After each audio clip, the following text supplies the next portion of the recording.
불필요한 지방을 빠지지 않게 하는 8가지 실수. 무엇을 하던 얼마나 힘들게 운동을 하던 철석같이 들어붙은 몇 킬로그램을 뺄 수가 없네요. 이 말에 공감이 간다면 당신은 혼자가 아닙니다. 수백만 명의 사람들이 지방과다에서 벗어나기 위해 노력하지만 실패하고 맙니다. 통계적으로 미국 성인의 3분의 1, 정확하게는 36.5%가 비만을 겪고 있습니다. 32.5%는 과체중입니다. 거기에다가 미국의 2세에서 19세 어린이들 중 17%가 과다체중입니다. 이들 중 많은 사람들이 허리 둘레를 줄이고 싶어 하지만 그러지를 못하고 있어요. 운 좋게도 저에게 완벽하게 다듬어진 몸매가 만들어지는 것을 방해하는 가장 흔한 8가지 실수의 목록이 있습니다. 피트니스에서 얼마나 땀을 흘리는지는 상관이 없어요. 효과적인 체중 감량의 비밀을 알아내기 전에 빨간색 구독 버튼을 눌러주세요. 이 버튼은 여러분을 수백 개의 재밌는 동영상을 만나볼 수 있는 인생의 밝은 면으로 안내해 줄 거예요. 그리고 알림벨을 누르시면 하루에 여러 번 새로 게시되는 저의 동영상을 가장 먼저 보실 수 있답니다. 8번. 모든 칼로리를 똑같이 간주합니다. 여러분이 섭취하는 칼로리는 모두 똑같지 않아요. 채소를 100칼로리 먹는 것과 아이스크림을 100칼로리 먹는 것은 다르기 때문에 신체에도 각자 다른 효과를 가져옵니다. 만약 진지하게 체중 감량을 생각 중이시라면 몸에서 내보내는 인슐린의 양을 고려하셔야 합니다. 이것은 여러분이 섭취하는 칼로리의 종류에 따른 그림입니다. 인슐린은 자연적으로 분비되는 호르몬으로서 여러분의 몸은 인슐린이 없이는 제 기능을 하지 못합니다. 인슐린은 혈액 안에 포도당의 양을 조절하고 포도당은 신체에 에너지를 공급합니다. 하지만 인슐린이 체내에서 온종일 지속적으로 분비되면 체지방의 감량을 막게 됩니다. 게다가 이는 에너지를 지방으로 축적시키도록 만들죠. 인슐린을 가장 많이 증가시키는 칼로리의 종류는 단당의 형태에서 나오는 탄수화물입니다. 만약 탄수화물을 섭취하면서 일정한 인슐린 레벨을 유지하고 싶다면 천천히 소화되는 건강한 탄수화물을 섭취하도록 하세요.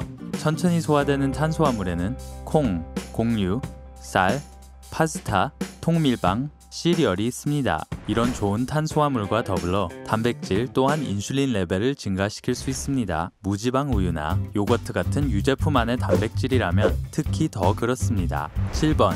저지방 체중에 초점을 맞추지 않습니다. 칼로리를 계산하고 유산소 운동을 많이 하는데도 살이 빠지지 않는다면 저지방 체중, 즉 지방을 제외한 체중에 대해 조금 더 생각해보는 건 어떨까요? 이것은 여러분의 근육과 지방의 무게를 포함시킨 총 체중에서 지방량을 제외한 것입니다. 저지방 체중이 증가하면 쉬고 있던 신진대사가 깨어납니다. 이것은 인슐린, 렙틴, 그렐린을 포함한 체내, 다양한 호르몬에 영향을 주기도 합니다. 이 호르몬은 체내 세포와 소통을 하며 지방을 축적해야 할지 내보내야 할지 알려줍니다. 다음은 저지방 체중을 늘리고 싶다면 알아야 할 중요한 것들입니다. 이른 저녁에 고단백 식사를 합니다. 이는 여러분의 입맛을 잠재워줄 단백질의 합성을 활발하게 만듭니다. 결과적으로 자기 전에 간식이 생각날 만큼 허기지지 않게 되죠. 식단에서 지방을 완전히 제외시키지 마세요. 생선, 아보카도, 올리브오일 등에 들어있는 건강한 지방은 운동 중 근육을 가다듬어주는 좋은 연료가 됩니다. 고강도의 짧은 유산소 운동을 하세요. 저지방 체중을 유지하면서 근육을 덮고 있는 지방을 태우는 데 도움을 줍니다. 비타민 D를 충분히 얻도록 하세요. 근육은 단백질 합성을 위해 비타민 D를 사용하기 때문에 이는 저지방 체중을 늘리는 데 필수적인 요소입니다. 6번. 하루 중 더 많은 식사를 하는 것이 체중을 줄이고 지방을 태운다고 믿습니다. 간헐적 단식이라고 불리는 특별한 다이어트 방법이 있는데 이것은 지방을 태우는 아주 좋은 방법입니다. 이는 단기적 단식의 변형으로 장기간 원하는 것을 무엇이든지 먹을 수 있게 하는 식단입니다. 사람들은 단식 시간 동안 음식을 아예 먹지 않거나 칼로리 섭취를 크게 줄입니다. 금식은 다른 습관보다 인슐린 수치를 훨씬 더 낮아지게 합니다. 또한 여러분의 몸이 지방세포를 포함한 여러가지 세포로부터 에너지를 끌어내기 위해 글루카곤을 내보내도록 해요. 이 식단을 따르는 사람들은 하루 동안 한 끼에 1600칼로리를 섭취하는 것이 400칼로리의 식사를 여러 번 하는 것보다 낫다고 믿습니다. 그리고 동시에 담의 증상이 있다면 단식은 피해야 합니다. 당뇨, 식사 후에만 복용할 수 있는 의약품 사용, 활발한 성장기, 거식증 또는 과식증 등의 섭식장애, 임신 또는 모유수유. 5번. 유산소 운동을 많이 하는 것만이 지방을 없애는 유일한 방법이라고 생각합니다. 유산소 운동은 다른 운동들에 비해 재미도 없고 신나 보이지 않을 수 있습니다. 그럼에도 사람들은 유산소 운동만이 체중을 줄이는 유일한 방법이라고 생각합니다. 하지만 유산소 운동은 꽤 지루해질 수 있기 때문에 사람들은 체중을 줄이는 노력 자체를 멈춰버립니다. 유산소 운동은 왜 불필요한 지방을 빼는데 성공적이지 않은 걸까요? 이 역설에는 여러 가지 이유가 있을 수 있습니다. 힘든 운동을 마치고 사람들은 보상으로 맛있고 칼로리가 높은 음식을 먹습니다. 1993년에 이루어진 연구에 의해 힘든 운동은 실제로 살을 효과적으로 빼는 신체의 능력을 손상시킨다는 것이 발견되었습니다. 유산소 운동은 가끔씩 신체가 지방을 제거하지 않고 쌓아놓게 만들어 호르몬 레벨을 망쳐놓습니다. 특히 여성의 경우는 더욱 그렇습니다.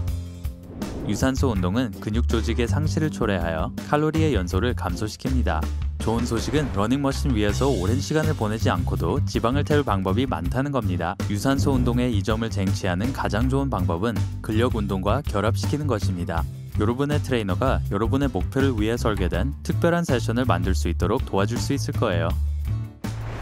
4번. 지방을 태우는 마법의 알약에 대한 광고를 믿습니다. 아쉽게도 지방을 감량하는 데 있어 지름길은 없습니다. 지방을 태우는 보충제는 여러분의 심박수를 매우 높고 건강하지 않는 수준으로 증가시킬 것입니다. 게다가 그런 알약과 보충제는 구토, 메스꺼움, 고혈압, 현기증, 설사 등 심각한 부작용을 일으킬 수 있습니다. 또한 콜레스테롤 수치에도 부정적인 영향을 미칠 수 있습니다. 따라서 체중 감량을 촉진하는 가장 좋은 방법은 마법의 약이 아닌 건강한 생활 방식입니다.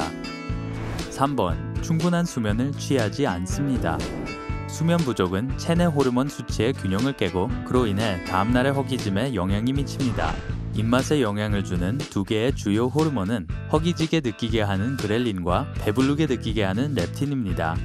충분한 수면을 취하지 않으면 그렐린 수치가 올라감과 동시에 렙틴의 수치는 떨어집니다. 이것은 여러분이 허기짐을 느끼고 과식을 하게 되는 원인이 됩니다. 수면을 취하려면 평소보다 일찍 자도록 하세요. 가장 좋은 수면 시간은 최소한 7시간에서 8시간입니다.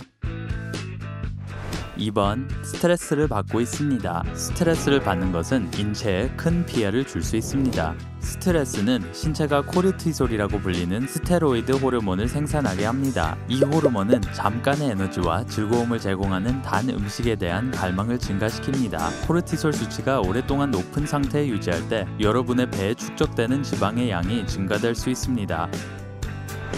1번.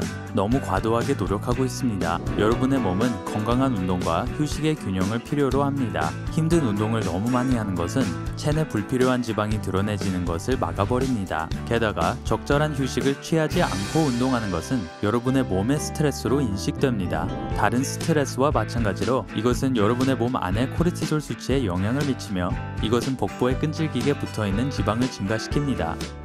여러분이 아는 체중 감량을 방해하는 실수들이 있나요? 아래 댓글에서 알려주세요.